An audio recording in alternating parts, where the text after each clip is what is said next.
Mill-erba li ġej il-ferat tal-Moltaco madwar pajjiżna se jkunu qed joffru sanitizers b'xejn lil dawk lin-nies li jkunu jixtiequ wieħed. Dan ħajkun qed isir bħala parti minn kampanja tal-kumpanija Dibbajo Arte bi sħab mal-Moltaco fejn mistennijiet qasmu madwar 50,000 sanitizer. F'konferenza tal-aħbarijiet fl-uffiċini tal-Moltaco ġie spjegat kif kull persuna ħad tkun tista' tieħu sanitizer wieħed mingħajr ħlas billi timla karta bid-dettalji personali tagħha.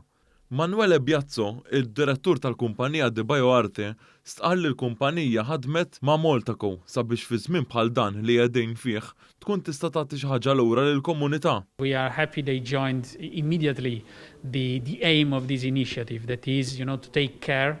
We are taking care in a different way, obviously, because we are on the diagnostic and research part. We are a diagnostic laboratory, but through these activities, it's also good to touch directly the people in a different way to give something that has a value at the moment. Uffiċjal fih dan il-Moltaco spjega kif waqt il-pandemija inizjattiva ta' fejda bħal din hija importanti. F'dan il-perjodu ta' fejn il-Covid huwa fuq l-aġenda ta' kuljum biex ngħidu hekk tal-aħbar, tajjeb li nagħmlu xi ħaġa f'dan ir-rigward. U għaldaqstant ħarġet din l-idea sabiex inqasmu dawn il-hand sanitizers meħwienet tagħna bla obbligu ta' xejn.